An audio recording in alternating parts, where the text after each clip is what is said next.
Are we ready? Yes. Maya? Okay. I'm here. In five. Okay. In 5, 4, 3, 2. Oh my God, you made it. It's another episode of We Did That Shit. I'm Mya. And I'm Bibbi. Maya, are you laughing again? I am laughing again. I'm telling you, it's the before conversations that just always have me going. But anyway, listen, this is episode number 15 for us. We made it to 15 episodes. 15 weeks, like in a row? Mm-hmm. Even with all the stuff we do all day, every day? Mm-hmm. Oh, that's dedication. Now I can't even. That's, you know what? Because I haven't looked. That goes to show that if you want to do something, you can get it done. Yeah, because I was just thinking earlier today, I haven't been dedicated to something straight for 15 weeks since I was in college. And that was a half-ass dedication, but I graduated. You know what I mean? I know. That just goes to show if something's important. Can't make excuses. You just get it done. We did that shit. We did that shit. But how was your week? My week was okay. I'm still living. It's springtime. The weather is trying to get there. You know, I have allergies. My allergies are acting up. So that means we're getting there. But, you know, it's just a busy time. It's the end of the semester. You know how you're just frantically trying to finish everything that you should have done when the semester first started and all that kind of stuff. So that's kind of where I am. Okay. You know, it was an okay week, but I'm still here. How was your week? My week was pretty good. I spent time with you, you know, the family thing. We spent time for the holidays and all that good stuff, and it was fun. We had a great time because it's always good to be with family. And it was some interesting things that happened. I feel like our holiday was almost like a show topic. So maybe that might be our next show topic. We'll save that. But other than that, my week it was definitely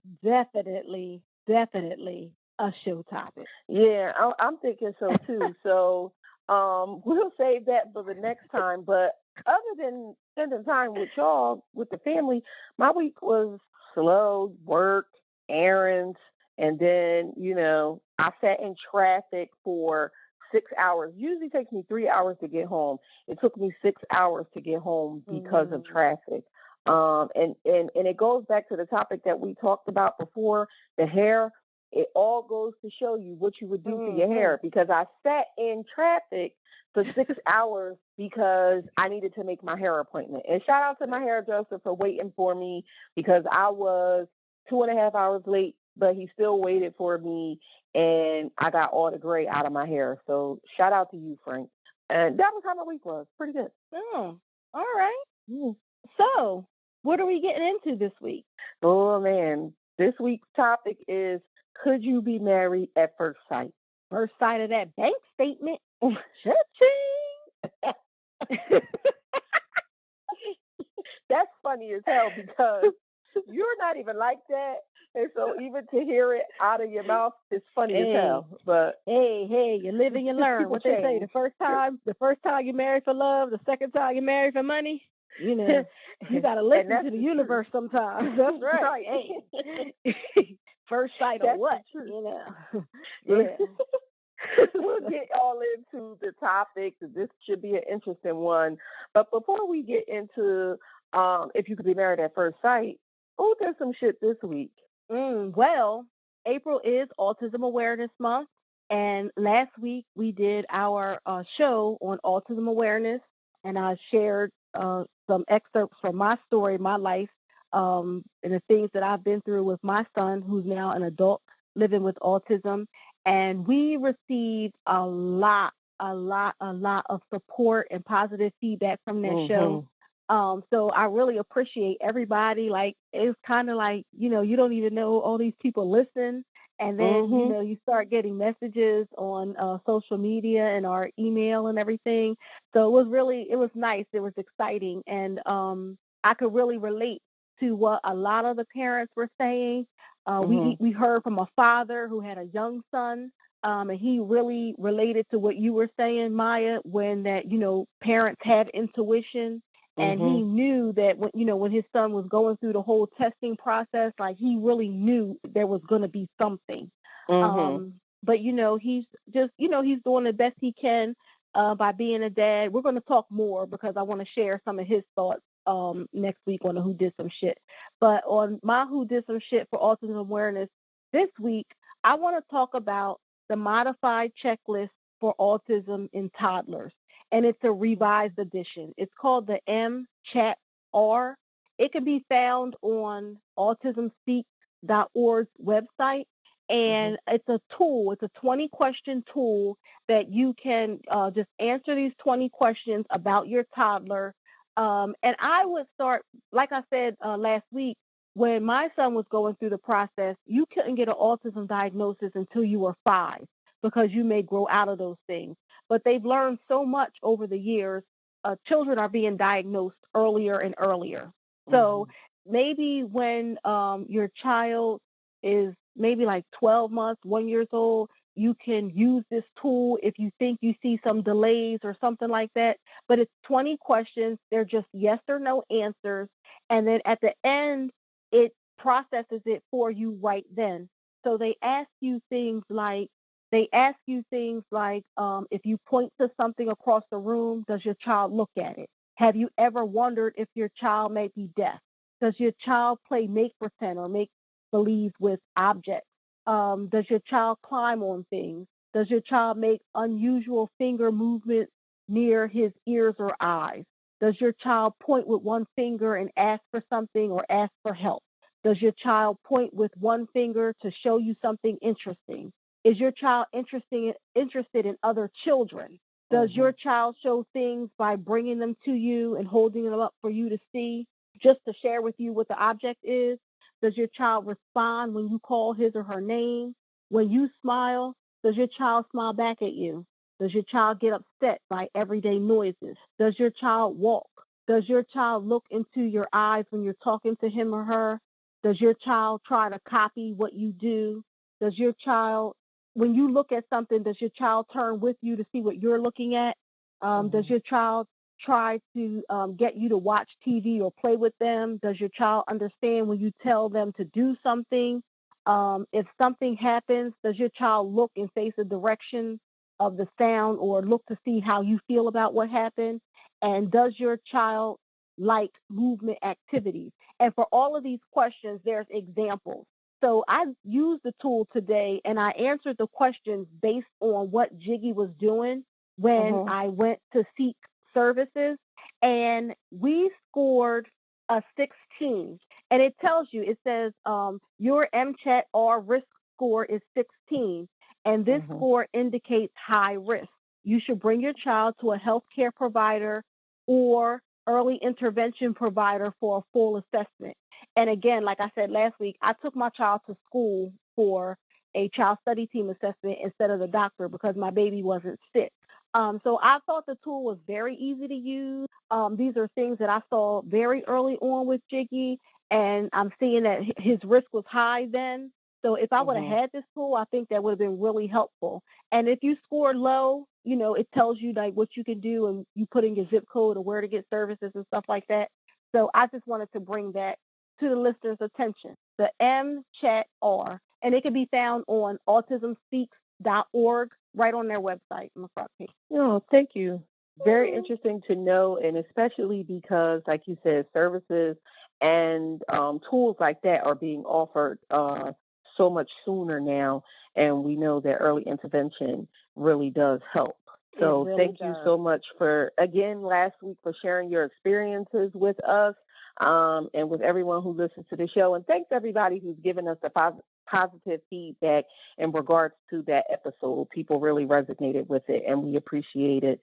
Well, listen, my Who Did Some Shit for this week is on a total different note.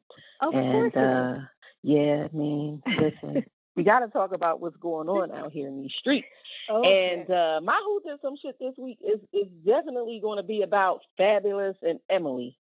You know, Fabolous the rapper. I know about that. Okay, I'm hit. Listen. Now this is what's going on in these streets. This is how important it is in the streets, because she don't know.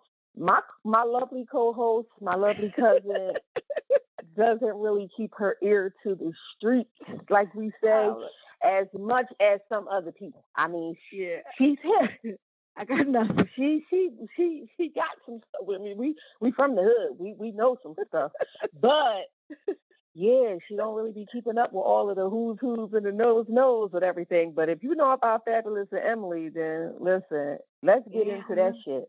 Good, because I got to ask you some questions, and I know you know everything. But go ahead. Okay. Well, listen, I don't know Fabolous and Emily B, but let me just say I was very shocked when I logged onto my Twitter and I saw that Fabolous was being arrested for hitting Emily B.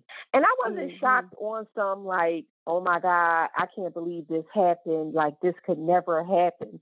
No, it can happen. Anything can happen to anybody, and anybody is capable of doing anything. You know, you'll think somebody will never murder somebody and then find out that they're a murderer. It happens, you know. Right. But Fabolous is like the laid back, cool dude, the rapper, you know, who's on social media. He was like big on Twitter back in the day with the hashtags, like the chick songs, you know. So when I seen it, I was just like, who knew you had it in you, Fabolous? But it just goes to show you don't know what's happening behind people's closed doors. Like, you really don't know. People idolize these people, like, oh, they got the perfect little situation, they got the cutest little family. Meanwhile, he beating her ass. So let me back up. I seen it on Twitter that he was arrested for domestic violence, and I was like, oh, this is crazy as hell. So you get the different people's opinions, because that's what Twitter is. It's a bunch of opinions. So it was like, nah, not Fabolous. He didn't do that. Somebody making this up, blah, blah, blah.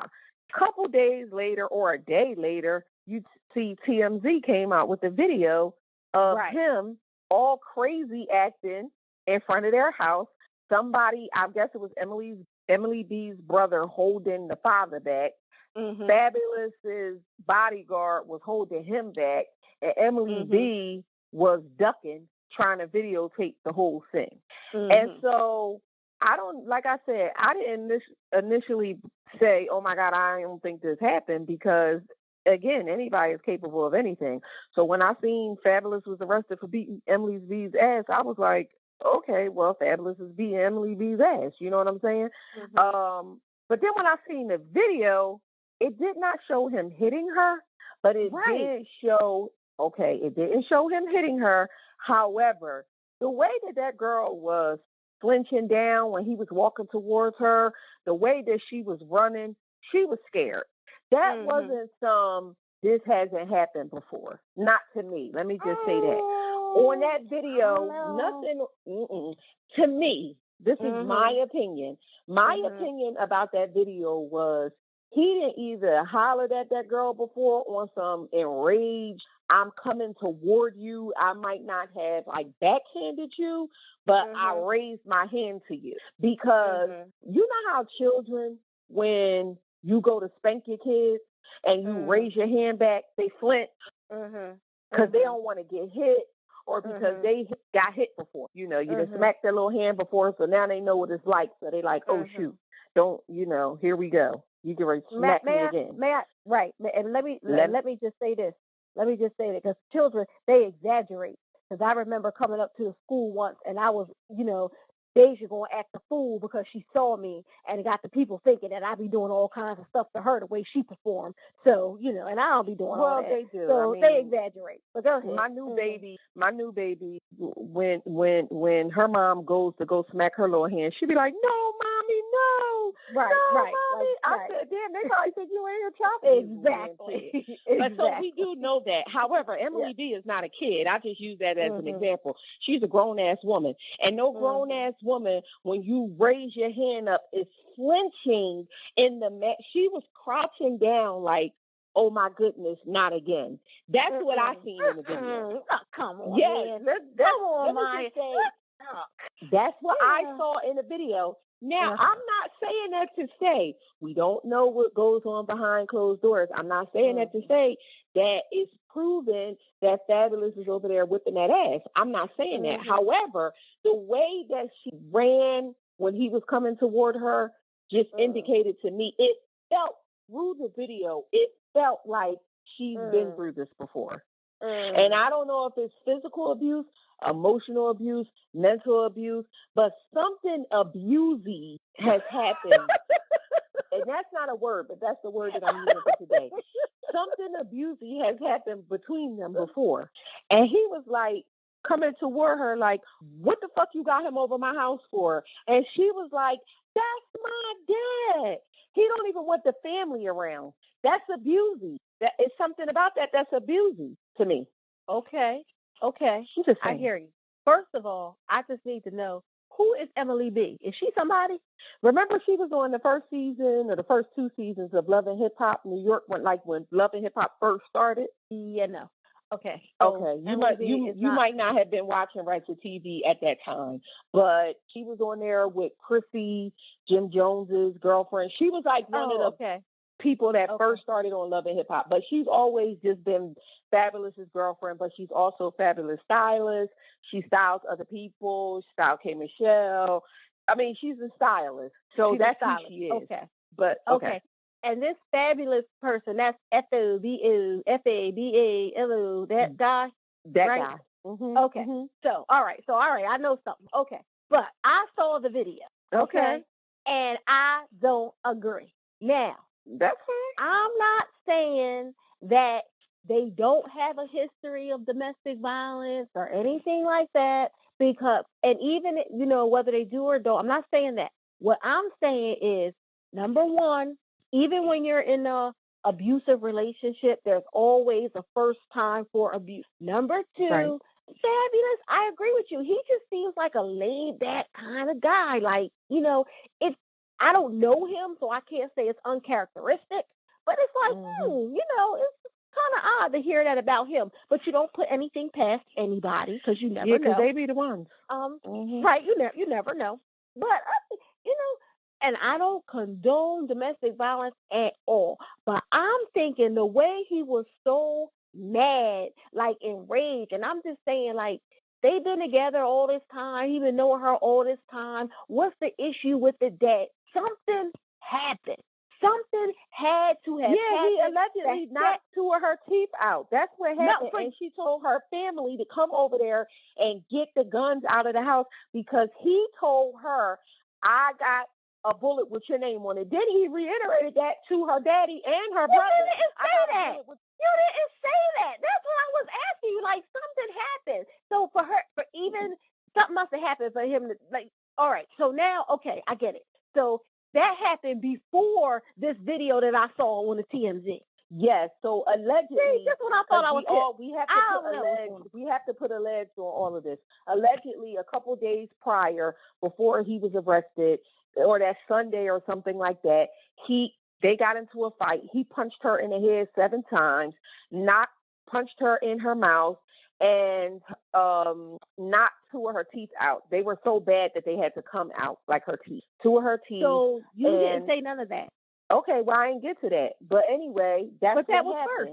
Okay, well, that happened first. And then when you see the video, it's, I guess that day it was when he turned himself in. But that was the reason why. So we don't know what happened, why they even got into the fight for him punching her in the head 7 times, allegedly. We don't know nothing that happened before that. But according to the police report, that's what happened. He punched her in her head 7 times and punched her in her mouth all hard that 2 of her teeth had to come out.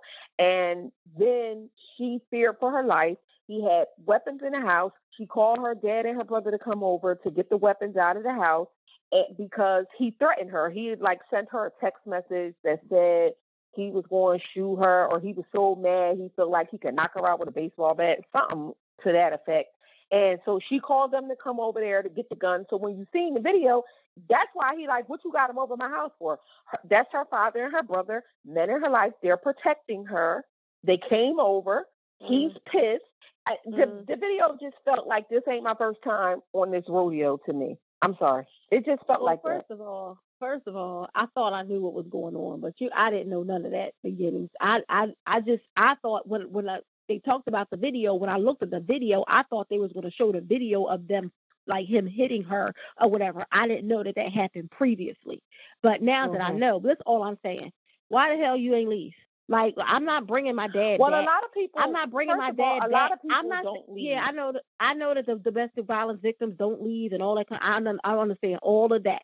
This is what I'm not saying that. I'm talking about if somebody he called you, talk about he gonna kill you. Why are you inviting your dad and brother over to get the guns? Why don't you just leave the house without and you don't have the guns? You ain't gotta be in the room. But her dad and her brother could have said, "You come on, get your stuff, leave," and she could have been like, "No, I just want you to get the guns out of the house, whatever the case is." Yeah, that was dumb. That was dumb. Yeah, but what I'm saying is this: and if they could have, whether it was dumb or not, a lot of people who are getting abused do not leave. He is the provider. I'm not saying Emily B don't got her own money, but. Right. He probably is more of the but he probably is more of the provider. He probably is a good father. You're thinking about your kid. Oh, I don't want to leave. We'll take the kids. I mean, it's a lot of things that go into abuse. That's what I'm saying. That's why I said this don't seem like their first little go around. The fact that the father was that upset. Not like that, because if I called my brother and my father and said that a motherfucker was punching me upside my head, they'd probably be that mad too, even if I told them it was the first time. You know what I'm saying? Especially if it was the first time, because my dad and brothers on some situation like that stuff would not have went down. I don't care if it was the first time, second time, third time. If I called them, it would not have went down like that. Like, there would be nothing I could do to control my dads and my brothers. Mine either. However, people also, it's hard to for us, I couldn't imagine somebody beating me up.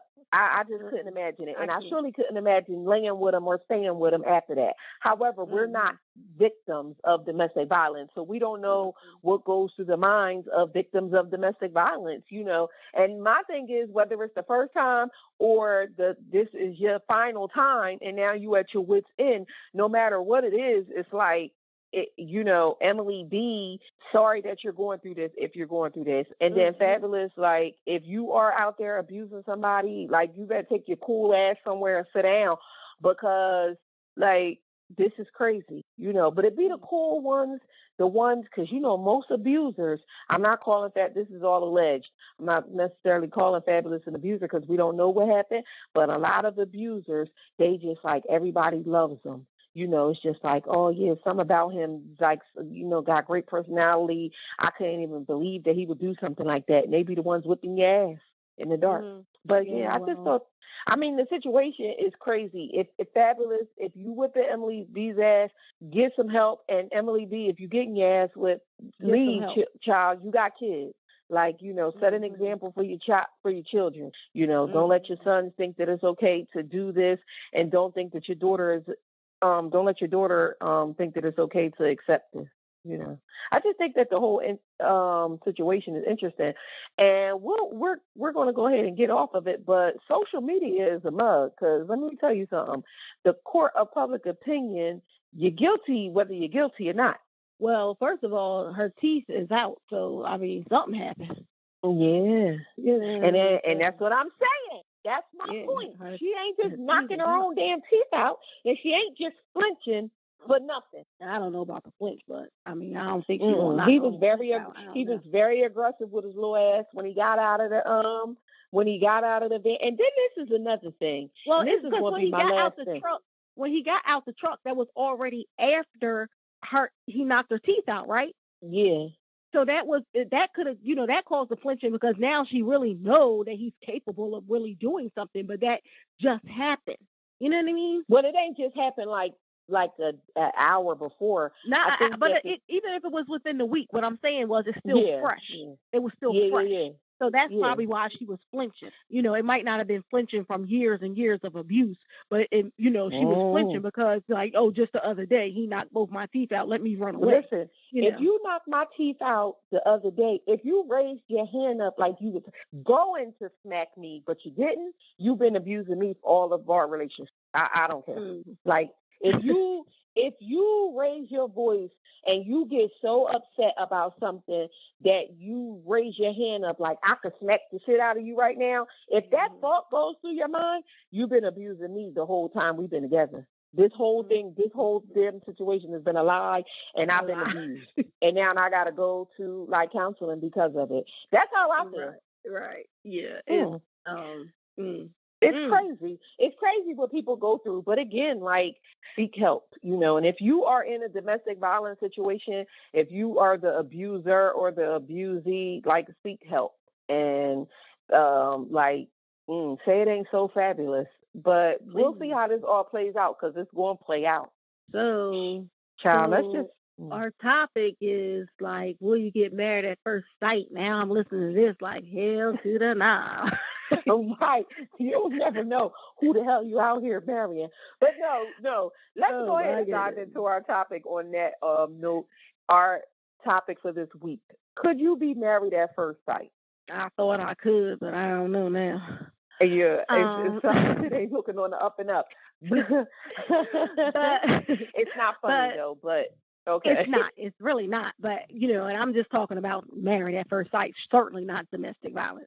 Right. But, so married at first sight, some people believe in love at first sight, but Married at First Sight is a show that I watch.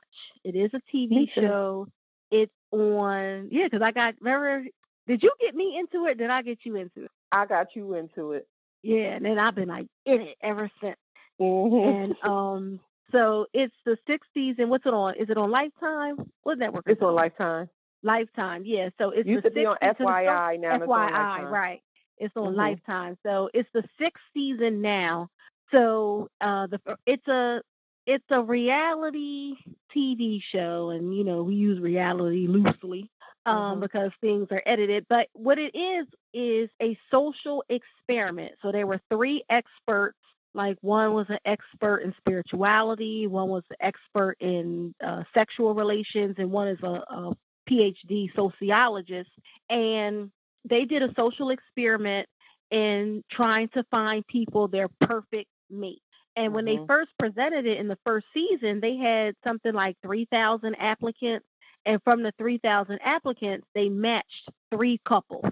And they were pretty much like this, according to what you said on all the surveys and all the interviews and all the site visits and all of this, we feel that this person is your perfect match. And will you agree to marry this person at first sight, stay married to the person for 5 weeks? At the end of the 5 weeks, you get together and say, are you going to stay married or get a divorce?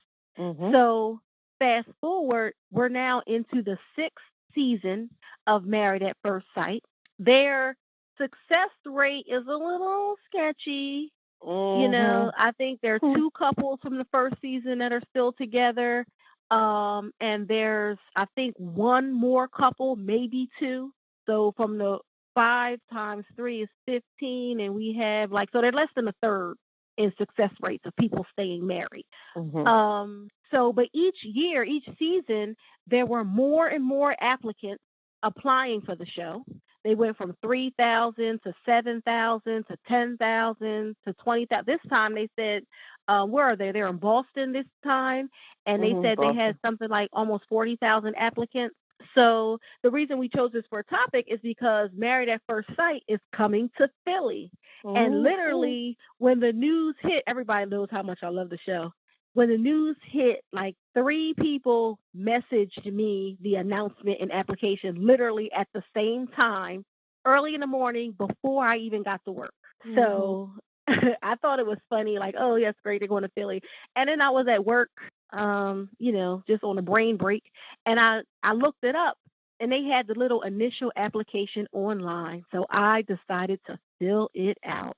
Oh, my goodness. And the last question, there's about 62 questions.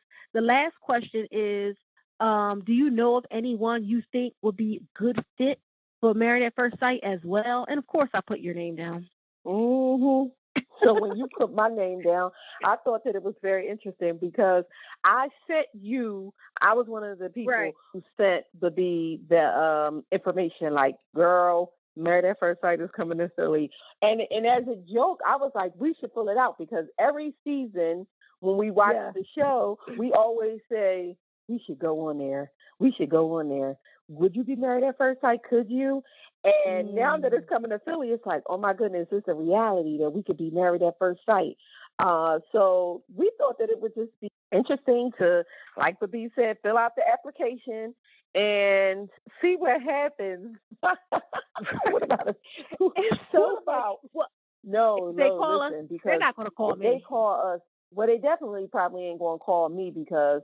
All right, listen, let's not even get into all that. Let's get into these questions. What we're going to do for the show is go through a couple of the questions that they had on the application. And then, listen, you tell us, are we going to be called for Married at First Sight? They ain't going to call me. I think that it's a reality that we could be chosen. But, yeah, man, this is so interesting. The application was interesting. So, first question, passport status. Is it important to have a passport? Will travel. Okay. So yes. Well, it's not, but they're not really asking us if it's important. They're just asking us, do you have one? But I'm asking you, is it important? Yeah, I mean, we got to get somewhere. But you could get an expedited one. So if you don't have it right now today, I don't know. Let's see. You're making it complicated. If you've never had a passport, you ain't my perfect match. That sounds mad judgy.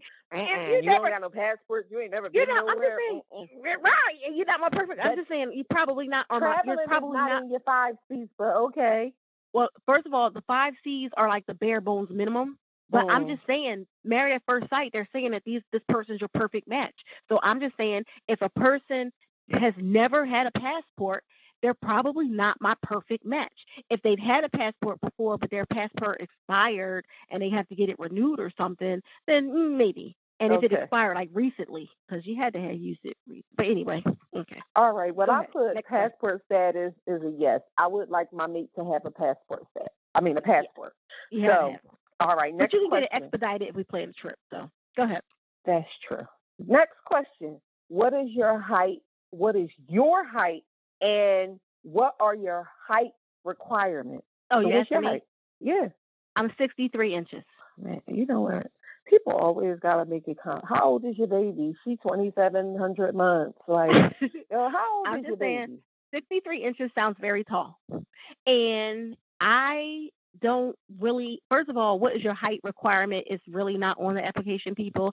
That is something that tall women always make up because they don't want to date shorty doo-wop. Anyway, but I don't really have a height requirement, but like if you're a man and you're shorter than I am, you should be like getting SSI. I don't know, like you're almost like because I'm short. So for me to say I don't want to date someone shorter than me is like okay because I'm short. Right. So I'll date a guy who is considered short for a man. As long as he's taller than me. Okay. Well, my height is 5'10". I am a tall woman. I want to say that again. My height is 5'10", and my height requirements is someone that is taller than me. Like at least be 5'11". It's not that much to ask. Your perfect match is 5'10". Okay, if my perfect match is 5'10", that's fine. 5'10" at least. Like I want you to be at least an inch taller than me. But if you're 5'10", I could go with it. But I don't want my perfect match to be somebody that's 5'8". I just don't. What if they 5'9.5" and wearing Tims? That's like are they gonna wear Tims every day? Hey, just not around the house. Okay, well like at least when you're outside, y'all the same. I don't know. Listen, I have to pray on it. I just think that I definitely would have to pray on that. I have a lot of short guys coming at me, and I've tried to go down that road of dating someone that's shorter than me, and it's just like a block I can't get past, and it's a shame to say, but it's just like a preference. So moving on, I would like to date someone that is a little taller than me. That is my preference. Okay, moving on. How important is it for you to be matched with someone from the same race or ethnicity as you? What did you put? Well, for those of you that have been listening to the show for 15 weeks, this answer is self-explanatory. I mean, it's very important for me to be matched with someone from the same race and ethnicity. I don't date outside of my race. I just don't. Again, it goes down to preference. I don't date outside of my race. I am a firm believer in black love. So, I don't date outside of my race, so it's very important. And I would not be on a show where I thought that it was a chance. I wouldn't be married at first sight if I thought that it was a chance, and like a small percentage of a chance that they would match me with someone outside of my race. So that's my answer for that.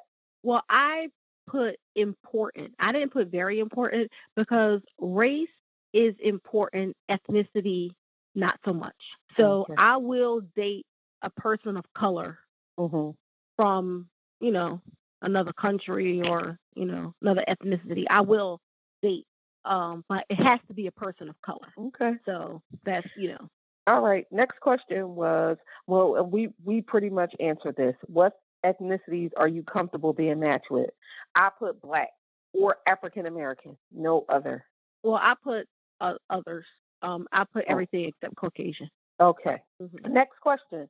Do you have any deal breakers with regards to race, ethnicity, culture, or country of origin? Yes. Do you want to expand on that? No. Okay. No, I'm just saying. No, because I won't marry a white man. I won't. I don't care what country they're from. And that's what I wrote. I said no white men, regardless of what country they are from. No. Okay. They have to be a person of color. Well, I said this before. I'll say it again because what I put on my application was I wouldn't do the show if I was required to be matched with someone outside of my race. I believe in, promote, and want black love. I'm all for the black family. So, yeah, that's just where I'm at with it. Okay. Have you ever been married before? I have. I have not. Next question. Do you have any children? No, I have adults. Oh, look at you being all technical. What I'm saying is they can get out, if I marry at first sight. It's time for y'all to get a place. Right. No, I don't have children. I have adults. Okay. All right. Well, I don't have adults or children.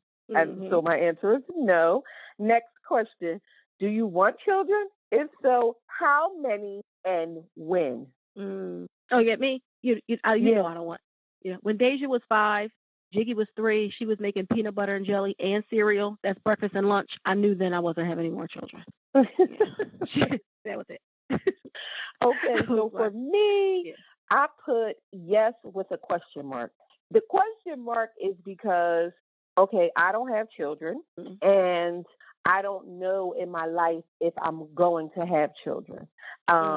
The question mark is because, yes, I would want children. However, if I don't have children, I would be fine too. A lot of women feel that they are less than or that they're missing something if they don't have children in their lives. I'm not that kind of one. I'm not that person. Like, I don't feel that I'm missing anything, or I don't feel like something is, wrong with me or anything if I don't have children. I just feel like that's the path that God has for me, not to have children, and it would be okay. How many? I always said that I would want to have 2 kids just because they need a playmate, so they won't have to play with you.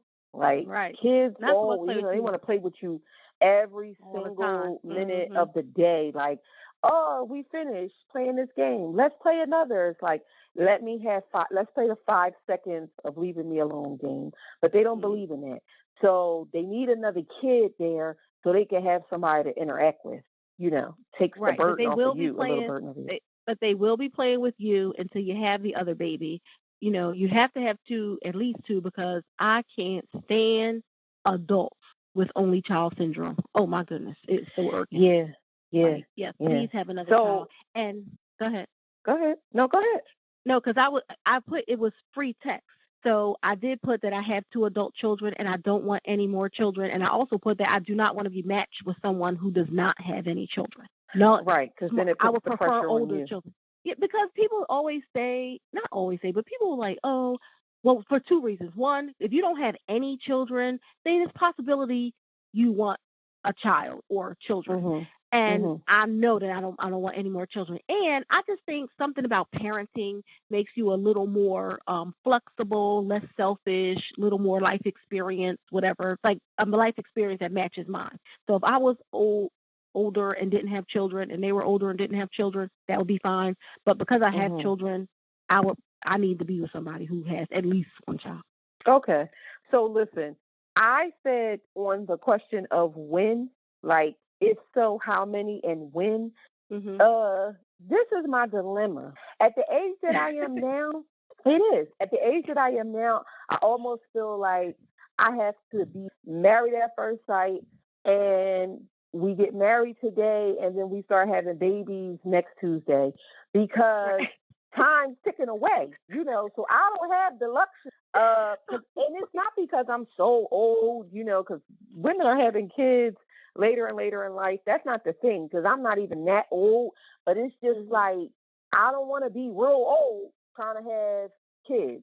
I'm already stressed out, and you know how I am about the kids. I'm all stressed out, like, are they okay? Is something going on?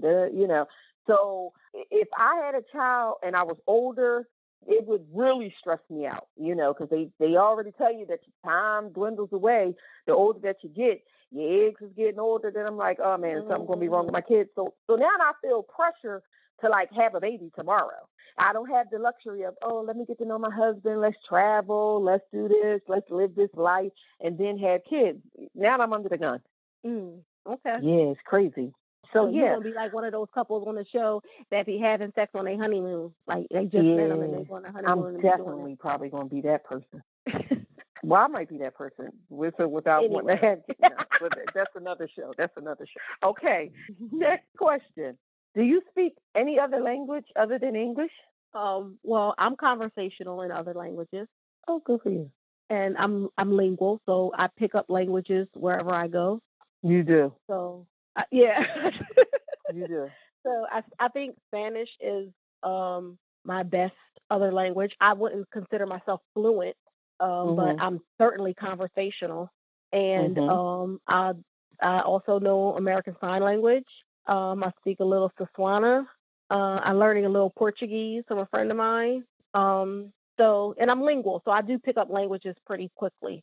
So I could adjust to a person who whose ethnic tongue was another language, talk to their mom and everything. I think I'd be all right. You're so smart. I speak Ebonics other than English. So that's where I'm at with it. And hopefully you do too. Because I don't need to say, and I walked by him, he was living in a bandominium, and you don't know what bandominium is. Like, come on, you got to work with me, brother. And for those of you that don't know what a bandominium is, it's like an abandoned house. Okay. Right. And that's, that's really real, because I dated a guy. Well, I didn't date. Well, we went out on a date, and he was like, all right guy. But I just felt like, during our conversation, I just felt like, we met professionally. Like, he came to my job for a meeting or whatever. And I just, we're having a decent conversation and everything. But I felt like, this guy's a little too stiff. I don't know. I just felt like I couldn't be like, you know what I mean? So, you know what I mean? Ebonics is important. I should have put that. Definitely. So, yeah. So, okay. I'll agree with you. All right. Okay. All right. When was your last relationship?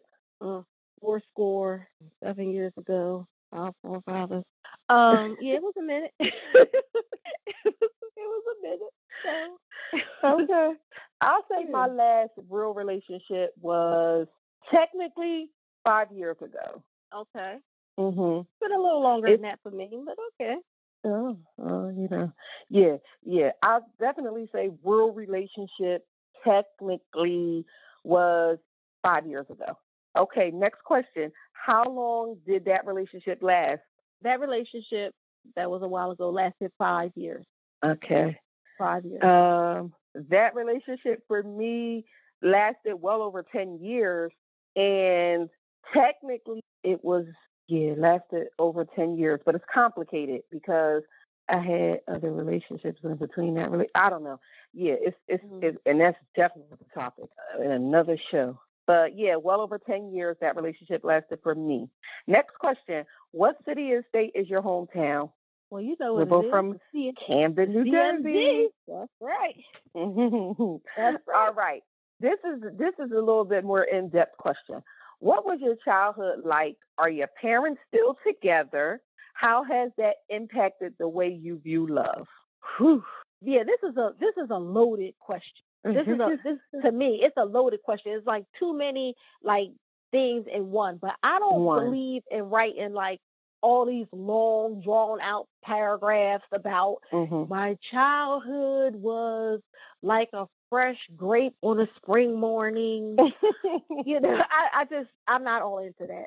So I just feel like my childhood was fun as well as challenging. Are my parents still together? No, they're not. My mother is deceased, but both my fathers are still alive, and they've both been married for over 30 years to the same person. How has that impacted my view of love? I don't know that it has, because my view of love is mostly spiritual. And then I apply it to, earthly things. So my view of love is spiritual. I think love is a choice. Love is a constant. I don't think you can love, not love, love, not love. I just don't think you can. So love to me is mostly spiritual. And how, so that's the way I view love. That's, all I put for that. I'm not deep and all that other kind of stuff.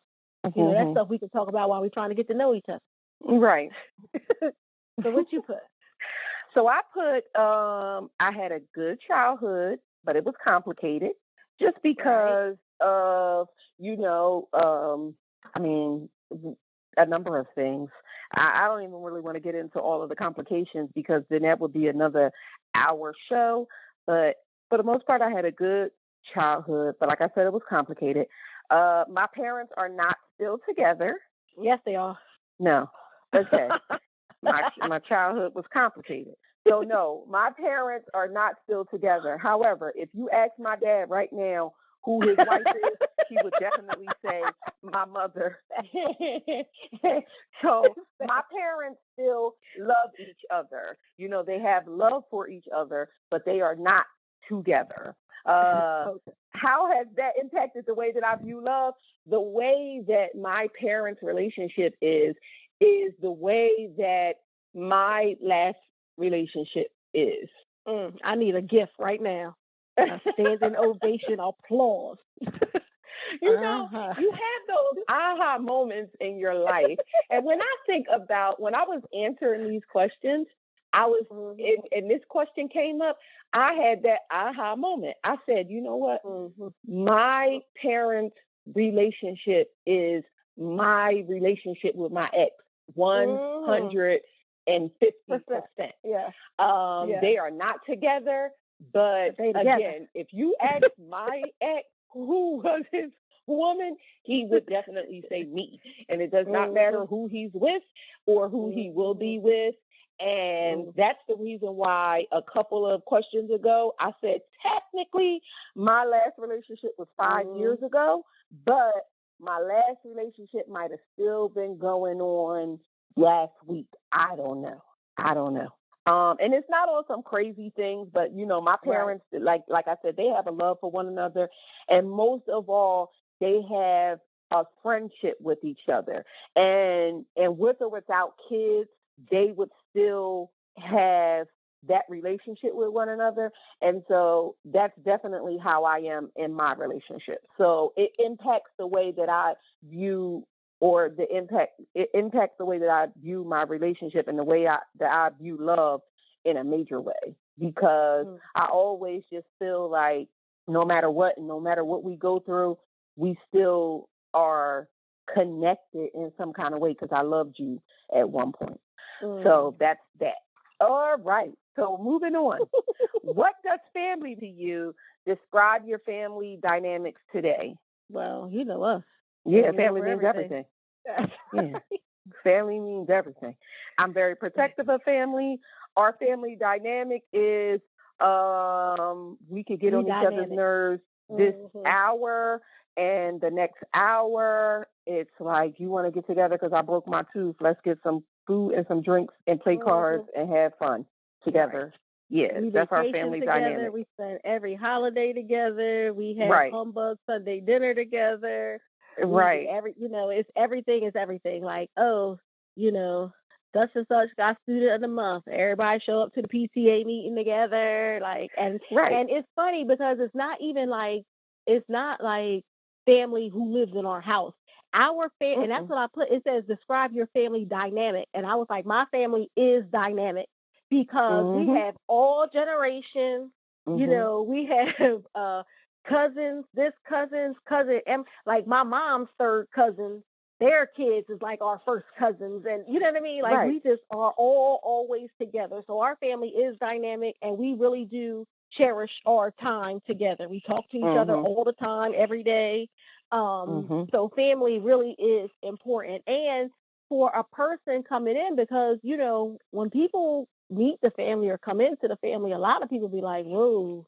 Yeah. They do. And our family is definitely like you're in or you're out. You know what I put on mine? I said our family is almost like a gang. Like, if you're in for life. And if it's like, that's how it is. That is not funny, because when I tell people, I was like, my family's like borderline cult. Yeah. I mean, that's how we are. But I did put on the application that my family is my everything. However, I make my own decision in life. My family can give their opinion, which they always will, but ultimately the decision is going to be mine. So that's the family thing. Okay. Yeah, but know what? If the family don't like who you dating, it's hard. It is. It's hard. Okay, let's go. Yeah. Right. So how would you describe your dating life? How are you going about meeting potential mates right now? Well, how would I describe my dating life? I put my dating life is non-existent. I was stood up by the dude at the Wawa, met the low level at the Wawa. Me and the Wawa's not getting along. And how are you going about meeting potential mates now? Yeah, I'm doing nothing.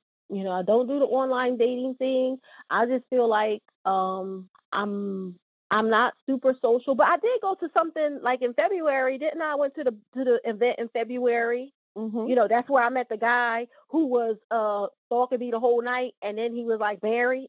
You know what I mean? So that's why I pretty much don't do nothing. So that's what, my dating life is non-existent. I don't meet potential dates. I tried online dating, had lunch with a murderer. That ended that. All right. My life is in shambles. Listen, okay, I put that my dating life is non-existent because I make it so. I'm definitely a kind of person that if people ask me on dates, I'm always like, okay. But then when it comes down to the date, I'm like, I ain't going to that shit. I don't know what it is, because I'm telling you, when I get home, I just be wanting to be home. It's hard for me to get back out, and I like certain kind of dates. I like breakfast dates or lunch dates. Like, if I don't really know you, I ain't really into dinner dates, because then I got to think about all day, like, what we going to talk about. Then I got to think about, like, what I'm going to wear. It's just, they don't block your blessings. That's right. Dang, I got to get me a guy that's kind of short and go out on a date. All right. I got to put all of this on a dinner date. And then, how are you going about meeting potential mates? I did sign back up for online dating just because I be sitting in here and I'm bored. So I'm like, let me go back on online dating. But then I'm always like, I ain't going on a date. So online dating is really like pointless. Other than that, I'm looking for somebody to hook me up the old fashioned kind of way. But you see how that's happening. So how I'm going about meeting potential mates, I'm signing up for Married at First Sight. That's how I'm going about it. Okay. Next question. How important is physical attraction to you? Describe the physical attributes and body types you are typically attracted to. So I think instant physical attraction is nice. If you meet somebody and you're instantly physically attracted to them, whatever, I think that's great. I think it happens for men more than women, but if it happens, I think that's great. However, if there's not an instant physical attraction, I really do believe that people can grow on you. You can, because when you start having conversations with people, what grow on you like a fungus. But you start to you can develop feelings of attraction for a person based on like I like intelligence. I love somebody I can converse with that they'll say, what does that mean? What does that mean? Even though I don't think I use big words, and I really don't. So I like intelligence. With your ass. I like confidence. I like humor. So when you get to know a person, you can develop attraction to them based on who they are. So it's nice if you have an instant physical attraction, but it's not really necessary. Okay.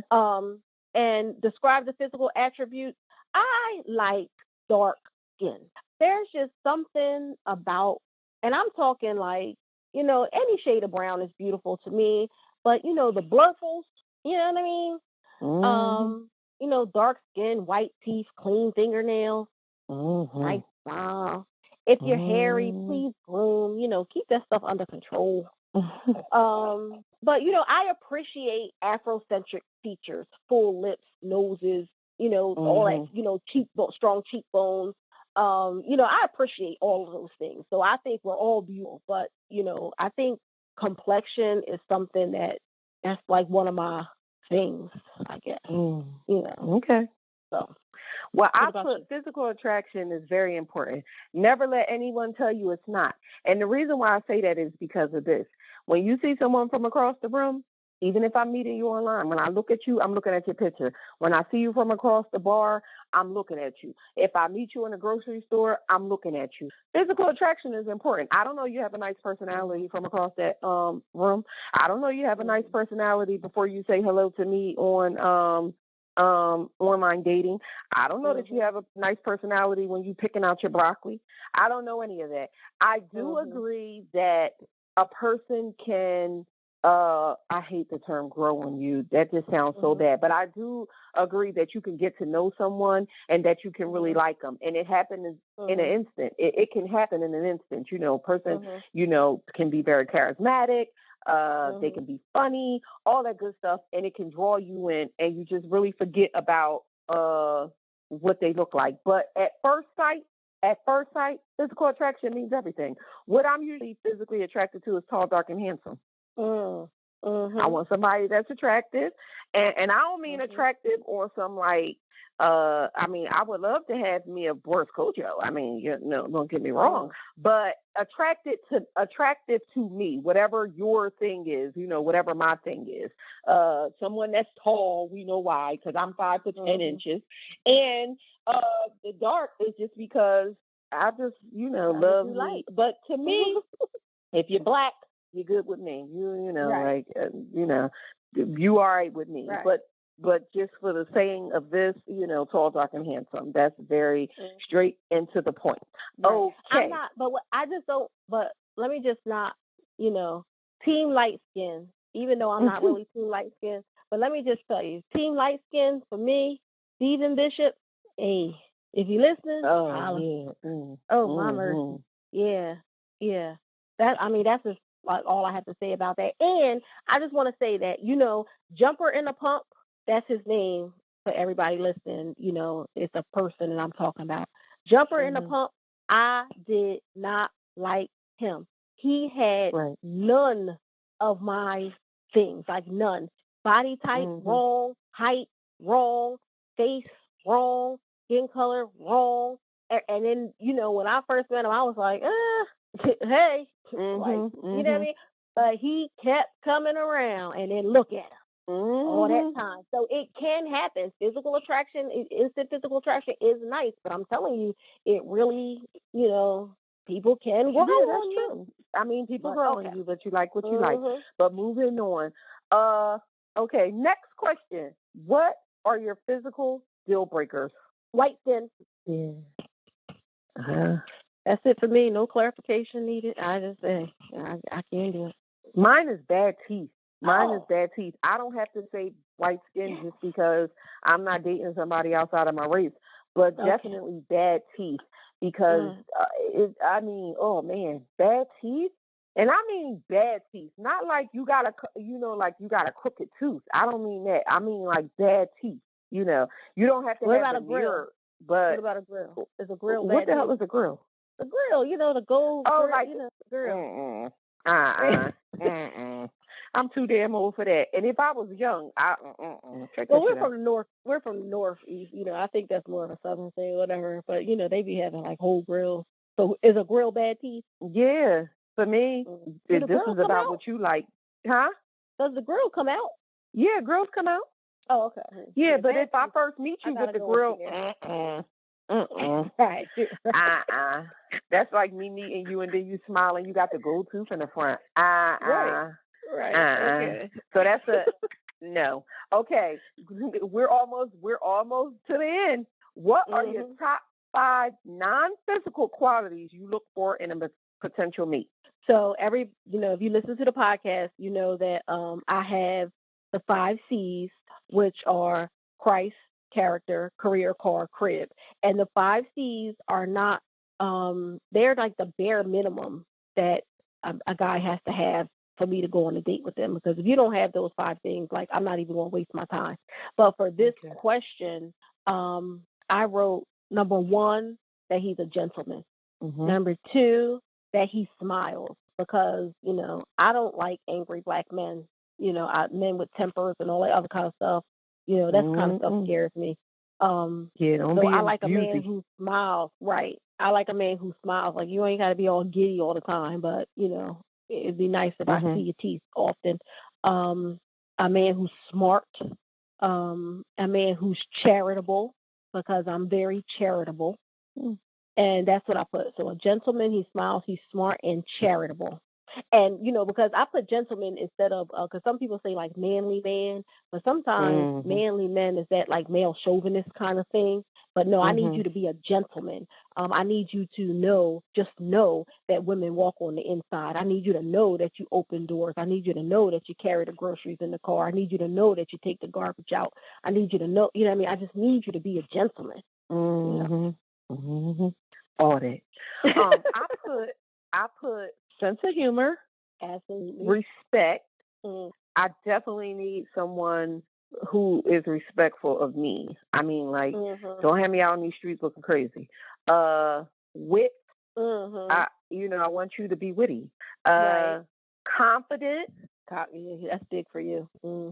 Confidence is huge for me. Like, you could get everywhere. You could look like Flavor Flav if you have the confidence, that you should have as a man, especially as a black man. Yeah, you'll get everywhere in the world with me. And then my last thing is honesty. To me, you know how I am. I feel like honesty is, and people lie. But when I say honesty, because I lie, we all do. Nobody falls short of sin. But when I say honesty, I want me and my mate to be honest with one another, even when it's like fucked up, even when it hurts. I want us to be honest with each other. Like, tell me what you got to say, That's just where I'm at with it. Okay. Next thing. What are your non-physical deal breakers? My non-physical deal breakers are, and number 1, smoking. I hate cigarettes. Now, I can tolerate a cigar a little bit, even though I don't want you to get throat cancer. And I mean a real cigar, not no Black and Milds, and not Black and Milds with weed. You know what I mean? No. I can tolerate a cigar if you're a cigar smoker or whatever, every now and again, but I would prefer you go to a cigar bar or whatever, even though I don't want you to get throat cancer. So cigarettes, definite deal breaker. I'm not going to deal with it. Weed, I got to get to know you, because you can't be a weed head.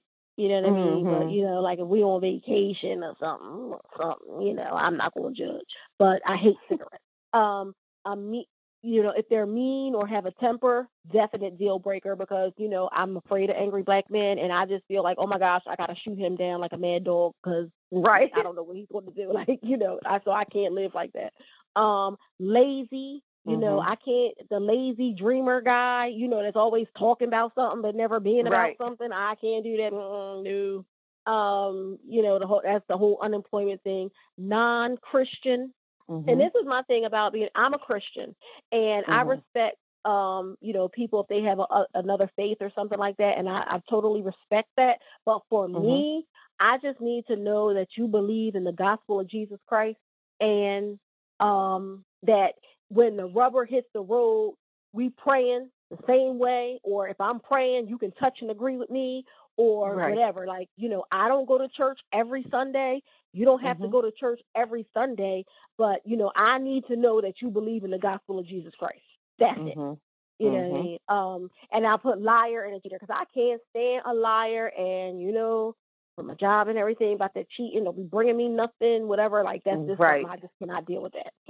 So those are the non-physical deal breaker. Like, it's over. Like, get away from me. No, I ain't having it. Okay. Well, I probably have a bunch of them, but my top 3 are no cigarettes. You can smoke weed, but don't be a weed head. Don't sit around like I don't have no job. I'm just sitting around smoking weed all day, But like if you feel like when you come home from a hard day and you want to love something, do you? Don't smoke crack, So I don't want to say, it's certain things I don't want you to smoke. Don't smoke meth. Don't smoke heroin. I mean, in these days and times, it's important to point all of these things out. So no cigarette smoke, no laziness. If I'm getting up every day, your ass is getting up every day too. Get out, do something. Cut grass, sell drugs. Don't sell drugs. Don't sell drugs. Don't sell drugs. However, do steal something. Cable. Steal cable. Be the box person that people come to get the hookup. You got to do something like pump gas. If you live in New Jersey, if you don't stand at the gas station, somebody will give you something to pump something. You got to come home with something. Don't be lazy. Okay. And my top number 1 thing is no sassy behavior. Oh, no bitch assness. No bitch assness. Yeah. Oh, my goodness. First of all, my husband, my real husband, I don't even know why I'm signing up for this because everybody knows that I already have a husband who is Diddy. So Diddy, I'm sorry, baby. This is just like some little thing that I'm doing for the podcast, but he coined the phrase "no bitch assness" and "no bitch assness." That's my top number 1. You cannot have sassy behavior, and sassy behavior is non-manly behavior. Yes. Acting like a bitch. Exactly. Okay? Acting like a bitch. No, I don't want that in my life. No. So that's that. And I don't have to explain it any further. Because when you act like it, I know that's a no for me. Okay? Yes, that is not attractive. Exactly. Not at all. Not at all. Okay, listen, we're at the final stretch. We got 2 more questions. Okay. And then we're wrapping this thing up. This question, next to the last, why do you think you're ready for marriage now? I left that blank. You're not getting picked. You're not getting picked. It's not even about, personally, I feel like, if I get married again, fine. If I don't get married again, fine. When I'm in my room and in my space, I'd be like, I just can't even imagine sharing my space with somebody else ever. But, then sometimes you'd be like, I could share my space with somebody. So, I don't know. So to me, it doesn't have to be a now kind of thing. Why do I think I'm ready for marriage? I think that if I was dating somebody and they asked me, I would definitely know yes or no if I wanted to marry them. So, because I know who I am. You know what I mean? So why married at first sight? I would just like to be a part of the social experiment. I think that I can get along with just about anybody. I think it'll make for fun television. I think that, in the end, I would definitely, at least have a friend, So, and I think that's why that would make me a good candidate. Because, it's a social experiment. I would kind of go in with, even though I like what I like, want what I want, but you don't go in with all these expectations when you just want to be married at first sight. I don't get these people sometimes. So me the hell either. Okay, so what did I put for that? Let me just start this out by saying this really quick. I have never been one of those little girls that grew up to say, oh my goodness, I want to be married. This is what I want my kids to look like. This is what I want my dress to look like. I've never planned out my wedding. I feel like what I have always planned out is how am I going to make some money? That's what I've always thought about in my life. I've always thought about, like, how am I going to make some money? I'm going to go to school. I'm going to be wearing business suits. I'm going to be carrying a briefcase. I'm going to be living in New York.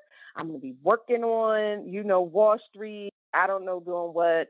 But, that's just how the fantasy always played out in my head. Never like the married with 2.5 kids, a Range Rover, and a dog, But I think that what I put on here is I think that I'm ready for marriage now. And the reason being is because I don't feel like I would be missing out on anything in life. I'm not saying that when you get married that you're missing out on anything, because when you get married, you're gaining something, right? But I would just never want to get married at an age. I would just never want to get married at an age or at a time in my life where I felt like I was missing something in my life, where I felt like I hadn't dated enough people, or I hadn't had enough sex, or, I hadn't had, just whatever. I didn't finish my education the way that I wanted to. I didn't travel to the places that I wanted to. And although I haven't done an extreme amount of any of these things, I've traveled places in the world. I'm educated. I've dated. I've lived life. And now I feel like I'm at the point where I could be with someone and I could have someone come into my life where we would experience the next part of our life together. And I won't feel like individually for Mya that I'm missing out on anything. And so that's why I feel like I would be ready for marriage now. Why I would do married at first sight is because I told you what's going on with this dating out here. The dating out here is looking crazy. So I would do married at first sight just because what the hell I got to lose? I ain't never been married. I don't have no kids. I can't get a date. So, like, why not? And I think that I would be a good candidate. I don't know. I'm going to be real honest with you. I don't know if I would be a good candidate at Married at First Sight. Because when I be looking at the show, I be cussing them people out like, you're dumbass. So I don't know. Like, would I be a good candidate? I'm going to say yes because I want to be good at everything, but I would make for good TV. I know that. If Jeffy made it, you can make it. Because you definitely be a Jeffy. I don't know you. And that's the truth. That's the truth. I don't know you. You're a stranger. Right. Why you want to be next to me? Get out of here. We ain't on that level yet. That's true. Well, so we're at the final question, all right? And then we're wrapping this up. Final question. What does marriage mean to you? Describe your ideal relationship and your expectation of marriage. For me, that was easy. Marriage is a commitment to being honest, to being trustworthy, to communicating, and being monogamous. It's a commitment. And faith and friendship are the most important things in a marriage to me. I do believe in some male and female roles. Like I said, I'm not taking out the garbage. And if I get married, like, I don't want to take care of the car either. Like, I just want to get in the car and drive. Like, you check the tires, you put the gas in, you get the oil change, you do all that. You be like, take my car today because I'm taking your car to be serviced. Those kind of things. And I have to marry a gentleman. I just have to. I have to marry a gentleman. So, and that's what marriage means to me. People say all these things like, oh, it's a partnership and this and that and all of that. And it is. But when you have faith and a friendship, You have a friend that's been your friend for years and years and years, and your friendship just keeps evolving and evolving and evolving, up to that. Well, marriage is like that. It's like that with a stronger commitment. So, that's what it is, to me. And I think it's important because I think it's important, like when you choose to spend your life with someone. I learned about marriage at a very young age. When my grandfather, my grandparents are from the South, and my grandfather came to the North, for work and, a better life and things like that. And my grandmom, she never came. So when we were young, we would have to go down south, and we would spend like 2 weeks with our grandma. And I mean, like, she did not have running water. She had an outhouse. We experienced all of that country living stuff. And she never came. And my grandpa asked her, he kept asking her for years. And when he was like, look, I'm not going to ask you again. And then my grandpa kind of like moved on with his life. He had a girlfriend, and all that kind of stuff, and helped her raise her children and everything. They had a house and all that kind of stuff. But my grandma and grandpa never got divorced.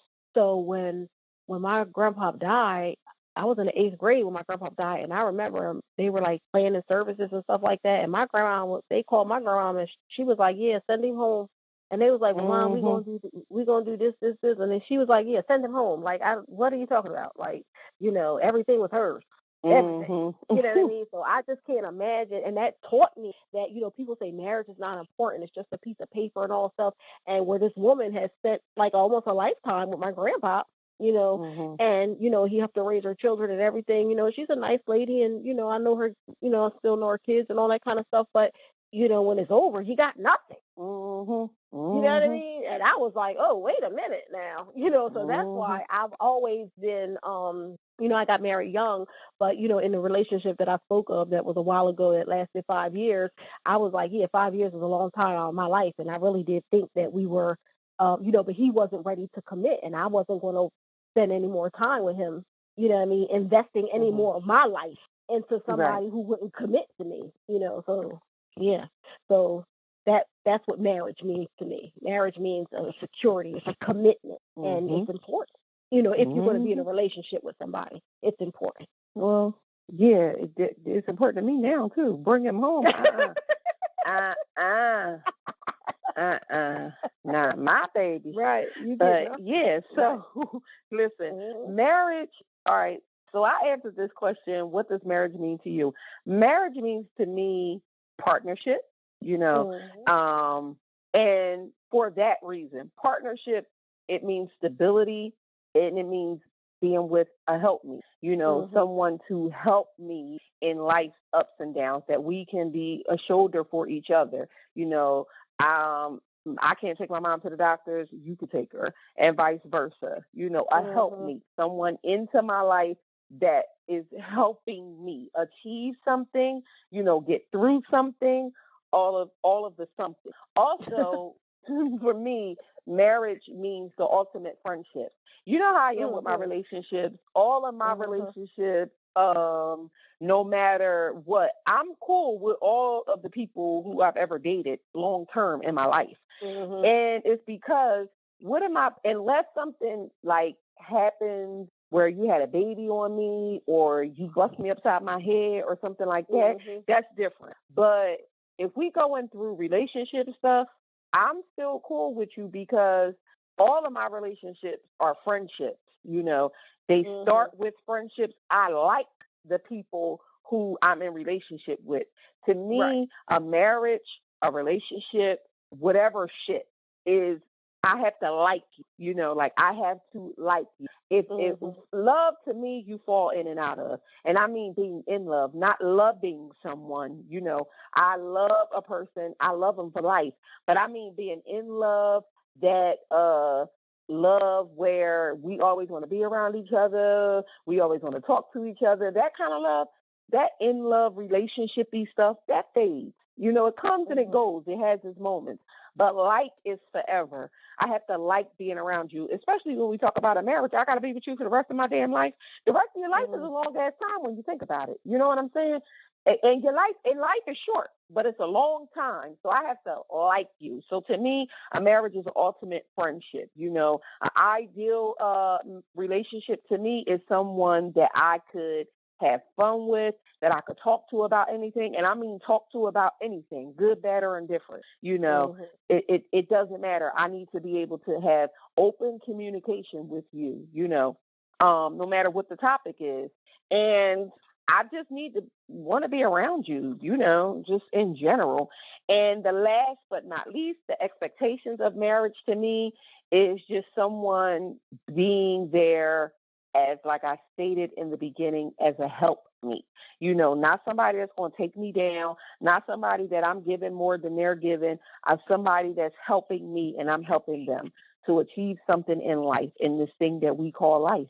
And that's what I put down for that question. So out of all of these questions, you know, some of them were deep. I mean, even in my papers, in my application, I had a little bit more detail because I was like, now that I'm filling it out, I'm thinking I want to be chosen, you know. But, Good luck. Make sure I'm on the list of the 25 people you invite to the wedding. Well, you definitely going to be on the list. This is, you going to be on the list. Trust me. You know, them 25 people I got already in mind. See, now y'all know I'm married. Y'all know that I'm really married. So all of this stuff, take this as jokes because I'm really, you know, my love is really somewhere else. But, yeah, I thought that this was a great topic. I feel like if I get chose, man, when I come back on that week's podcast, woo, baby, that's going to be some interesting stuff, boy, I tell you. But, yeah, I just thought that it would be interesting for us to talk about this and talk about, if we could do it. You know, do you think that you could do it? I think I Let could. us know. Yeah, I think that when the show first came on, I was like, this is some bullshit. But now as the seasons go on, it's very interesting to just see the dynamics with people, you know, just to see how they evolve or not evolve, the things that they argue over. You know, you got to talk to people about finances, family, all that good stuff. And you only get 5 or 6 weeks to do it. And, you know, so it's just a question to think about for yourself. Could you be married at first sight? Let us know. Yeah. Let us know what you are, what you feel. Can you answer some of these questions? I mean, go online, pull up the application. If you're in the Philly area and you want to apply for the show, you can pull it up online, fill out the application, and if you get on, you better shout out this podcast and let us know, and let them know that we put you on. That's right. And invite us to the wedding. Let us be one of the 25 people that you pick to be at the wedding. At your wedding. Yeah. Right. So we're going to go ahead and wrap up the show for this week. Again, send us an email at wedidthatshit@gmail.com. It's one word, wedidthatshit@gmail.com, and let us know if you could be married at first sight, or leave us a comment on all the places that the podcast could be heard. You know that we're on iTunes, we're on Google Play, we are on YouTube, we are on Stitcher, and we're on Castbox. Leave us a comment and let us know if you could be married at first sight.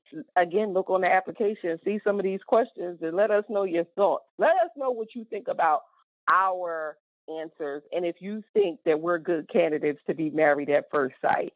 Follow us on all social media platforms. We could be found on Facebook, Instagram, and Twitter at We Did That Shit. Again, we are on all social media platforms, Facebook, Instagram, Twitter, at We Did That Shit. You can follow me on Twitter, at MyMy13, that's MYMY13. And I'm at the Biamina, that's BIBBIAMINA.